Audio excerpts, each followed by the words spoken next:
tidak berlebihan. Tidak ada seperti dia sedikit pun. Dia maha mendengar lagi maha melihat. Baik. Tarjim ya Qais. Dan kami katakan sebagaimana dikatakan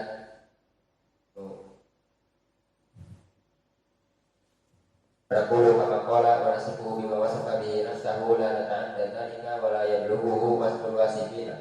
Dan kami katakan sebagaimana dikatakan, kami mensifatinya sebagaimana Dari apa-apa yang wasafa bihi nafsahu, Allah sifatkan atas dirinya. Maka bagusnya tadi mahdhufnya itu qala takdiruhu huwa, baik Allah ataupun Rasul. Jadi kita artikan wa naqulu, kami mengatakan, kama qala, seperti yang takdirnya bisa ke Allah, Allah sifatkan atas dirinya, ataupun Nabi sifatkan atas Allah. Wa nasifuhu bima wasafa bihi nafsahu, dan kita mensifatkan dia yakni Allah dengan apa-apa yang Allah sifatkan atas dirinya. La nata'adda, di sini kita katakan la nata'adda dzalika wa la yablughuhu wasful wasifin. Maka di sini kita tidak nata'adda,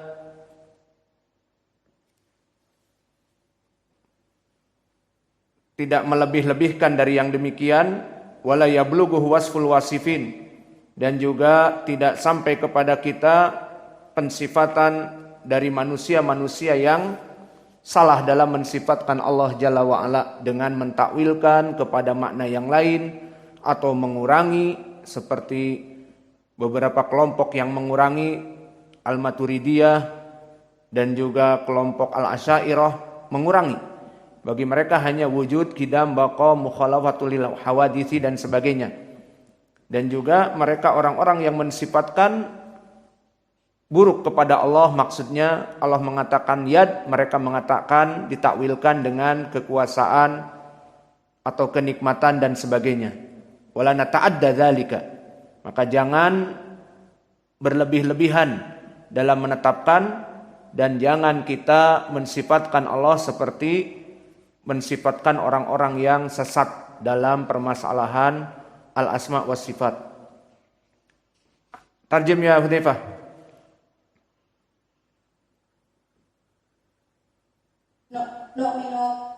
Nu'minu bil Qur'ani kulli muhkamihi wa mutasyabihi wa la nazilu anhu sifatan min sifatihi wa sifatan min sifatihi bi syara'atin syari'ah. Kami beriman dengan Al-Qur'an seluruhnya, muhkamihi dan mutasyabihnya, dan tidak kami nuzilu anhu. Apa nuzilu? Menghapuskan, menghilangkan, dan tidak kami menghilangkan sesuatu dari sifatnya, dari sifat-sifat yang lisanaatin suniat, yang disifatkan oleh orang-orang ahlul bid'ah yang buruk, dan tidak kami mensifatnya dengan sifat-sifat orang bid'ah yang buruk. Baik. Tarjim ya Sa'ad.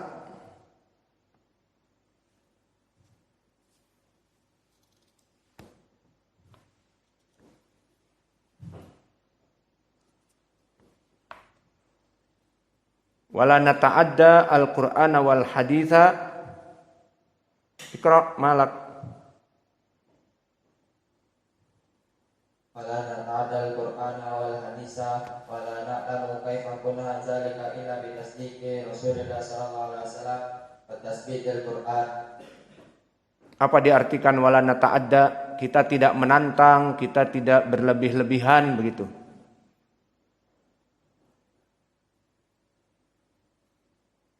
Ya Allah, tarjim.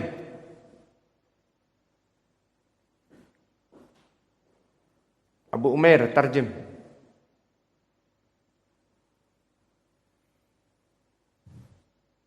Kita tidak berlebihan dalam Al-Quran dan hadis, dan kita tidak mengetahui bagaimana yang Allah sifatkan atas dirinya. dan kita tidak mengetahui bagaimana Allah sifatkan atas dirinya kecuali dengan Rasul Sallallahu Alaihi Wasallam dan menetapkan Al-Quran. Kecuali dengan sifat dari Nabi yang Nabi sifatkan atas Allah dan dari Al-Quran. Maka ini pelajaran yang kami berikan dari segi tatbik, qiraah, dan tatbik dari segi nahwu, alhamdulillah.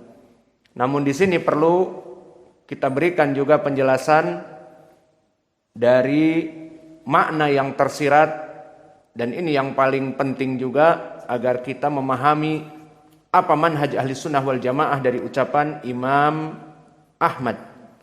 Maka dari perkara-perkara yang kita bisa ambil faedah dari ucapan Imam Ahmad yang dinukilkan oleh Imam Ibnu Qudamah di dalam ucapan Nabi, innallaha yanzilu ila sama'i dunya, dan Allah itu dilihat di hari kiamat, dan yang lainnya dan yang sepertinya, hadhil ahaditsu nu'minu biha wa nusaddiqu biha la kaifa wala makna. Maka faedah yang bisa kita ambil dari hadis-hadis yang menceritakan tentang sifat Allah, maka di sini poin pentingnya la kaifa wala makna. Kita hanya mengimani dari sifat-sifat yang Allah sifatkan, la kaifa wala makna, meninggalkan kaifiyah. Dan ini manhaj ahli sunnah wal jamaah, yang ditinggalkan kaifiyah, bukan yang ditinggalkan itu makna seperti al-mufawwidah. Kelompok al-mufawwidah menetapkan nama dan sifat ditetapkan. Allah mempunyai tangan, Allah mempunyai kaki, Allah mempunyai wajah. Namun di saat ditanya apa makna wajah, kembalikan kepada Allah. Apa makna kaki, kembalikan kepada Allah. Akhirnya mereka ujung-ujungnya sama menafikan sifat Allah. Karena kaki maknanya apa? Kaki maknanya bukan kaki kita. Afwan, bukan kaki seperti yang maknanya kaki. Lalu maknanya apa? Kembalikan kepada Allah. Maka sifat wajah bukan maknanya wajah. Lafaz wajhu rabbika. Lalu maknanya apa? Kembalikan kepada Allah. Maka mengilzamkan kelompok al-mufawwidah dengan mengatakan maknanya dikembalikan kepada Allah, berarti mereka menafikan as-sifat. Adapun ahlu sunnah seperti ucapan Imam Ahmad di sini, la kaifa, kaifiyahnya kita menafikan. Bagaimana Allah beristiwa, kita tidak tahu. Bagaimana tangan Allah bentuknya, kita tidak tahu. Bagaimana wajah Allah ketampanannya, kita tidak tahu. Bagaimana kaki Allah besarnya, apakah berbulu, apakah jarinya ada 5, 6, 7, kita tidak tahu. Maka kaifiyahnya kita tafwidkan. Wala makna, awas, jangan difahami wala makna di sini dan juga maknanya seperti kelompok al-mufawwidah, bukan. Jangan ditafsirkan Imam Ahmad seperti itu karena dia imam ahli sunnah. Lalu apa makna wala makna? Awas, dicatat di sini. Tambih, makna wala makna adalah kita menetapkan dohir makna dari Al-Quran tanpa makna at-ta'wil. Makna-makna di sini wala ta'wil, bukan makna ta'wil. Seperti tangan Allah ditakwilkan menjadi kenikmatan ataupun kekuatan. Ar-Rahman alal ars istawa, istawa ditafsirkan, ditakwilkan maknanya adalah istaula, menguasai. Seperti itu. Itu makna dari ucapan Imam Ahmad wala makna. Maka faedah yang bisa kita ambil, pertama, kita mengimani Allah Jalla wa'ala dari sifat-sifatnya, kemudian tidak mentakif wala kaifa, wala makna, tidak mentakwil. Itu faedah, dua faedah yang kita ambil. Dan juga faedah di sini juga dari ucapan beliau adalah nu'minu biha wa nusaddiqu biha. Wajib menetapkan sifat-sifat Allah yang Allah sifatkan dengan beriman kepadanya dan bertasdik kepadanya, iman dan membenarkan. Maka itu faidah yang ketiga dari ucapan Asy-Syaikh di sini. Kemudian juga faidah dari ucapan Syekh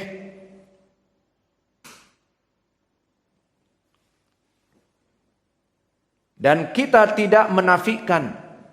Kalau tadi menetapkan, mengimani dan membenarkan, mempercayai, maka yang keempat tidak menafikan. Wala naruddu syai'an minha, dan kita tidak menafikan dari sifat yang Allah sifatkan atas kita. Ini faidah yang keempat. Dan faidah yang kelima, dari apa yang Allah sifatkan itu tidak gulu dan tidak tafriq. Dan ini bantahan kepada mereka yang menambah-nambah sifat dan mengurang-urang sifat. Siapa? Kelompok Al-Maturidiyah, kelompok Al-Asy'ariyah di zaman sekarang. Maka kita katakan di sini wala nasifullah bi aktsara mimma wasafa bihi nafsah. Kita tidak mensifatkan untuk Allah apa-apa yang melebihi dari yang tidak disifatkan oleh Allah, bila haddin wala ghayatin, tanpa mengurangi dan menambah. Adapun mereka sekarang menetapkan sifat wajib untuk Allah dan sifat-sifat yang lainnya tidak mereka imani. Bermain-main dengan permasalahan sifat Allah. Maka ini faidah yang kelima. Kita tidak berhak untuk mengurangi dan menambah. Maka untuk Allah kita sifatkan sifat yang 7, sifat yang 12, sifat yang bla bla bla, yang lafaz-lafaznya bahkan jauh dari sunnah. Mukhalafatu lil hawadisi dan sebagainya. Maka ini dari faidah yang disifatkan oleh Imam Ahmad, dan dari faidah yang bisa kita petik juga, kita beriman kepada Al-Quran seluruhnya. Dan ini adalah keyakinan dari orang-orang ar-rasikhun fil ilm, di mana di dalam surat Ali Imran Allah mensifatkan Al-Quran itu terbagi menjadi 2, ayat yang muhkamat dan ayat yang mutasyabih. Dan manhaj ahli sunnah mengimani semuanya. Maka di sini berkata Imam Ahmad, nu'minu bil Qur'ani kullihi muhkamihi wa mutasyabihihi. Maka di sini dari faidah yang wallahu alam keberapa? Keenam. Kita meyakini Al-Quran yang muhkamat dan yang mutasyabih diyakini semuanya. Tidak mencari-cari ayat mutasyabih untuk membuat fitnah dan juga mencari pendalilan dari kesesatannya dengan ayat-ayat mutasyabih, bukan. Maka seperti Allah berfirman, huwallazi unzila 'alaikal kitaba minhu ayatun muhkamat hunna ummul kitab wa ukharu mutasyabihat. Fa ammal ladina fi qulubihim zaygun fayattabi'una ma tashabaha min ibtigha'al fitnah wa ibtigha'a ta'wilih wa ma ya'lamu ta'wilahu illallah. Maka di dalam ayat ini disebutkan manhaj Ahlussunnah wal Jamaah mengimani kedua ayat tadi dan tidak mencari-cari ayat mutasyabih untuk membuat fitnah di dalam agama Islam dan membela kesalahan, kebidahan mereka dengan ayat-ayat mutasyabih. Karena Allah telah menafikannya. Wa may ya'lamu ta'wilahu illallah. Maka tidak mengetahui takwil yang benar kecuali hanya Allah. Di sini menghancurkan anggapan kelompok ahlul bid'ah yang mana mereka mencari ayat-ayat mutasyabih untuk pembenaran kebidahan mereka, dinafikan oleh Allah. Wa may ya'lamu ta'wilahu illallah. Tidak ada yang mengetahui takwil yang hak kecuali Allah. Dan di sini Allah memuji kepada mereka seperti manhaj Imam Ahmad tadi dan kita, beriman kepada kedua ayat mutasyabih dan ayat yang muhkamat tadi dipuji oleh Allah. Warasihuna fil ilmi yaquluna amanna bihi kullun min indi rabbina. Kullun min indi rabbina. Maka Allah puji di sini warasihuna fil ilm, orang-orang ahli sunnah seperti Imam Ahmad dan kita juga, yaquluna amanna bihi. Mereka berkata, kami beriman seluruhnya kepada Al-Quran mutasyabih, kepada Al-Quran yang muhkamat, kita imani kullun min indi rabbina. Maka ini pendalilan dari ucapan Imam Ahmad, wa nu'minu bil Qur'ani kullihi muhkamihi wa mutasyabihihi wa la nuzilu anhu sifatan min sifatihi lisana'atin suni'at. Maka ini dari faidah yang ada di dalam ucapan Imam Ahmad. Maka dari faidah ini selesailah dari pelajaran tatbik an-nahwi was-sarf fi ilmi tauhid dari ucapan Imam Ahmad. Maka insya Allah di pelajaran yang akan datang kita akan masuk kepada ucapan gurunya Imam Ahmad,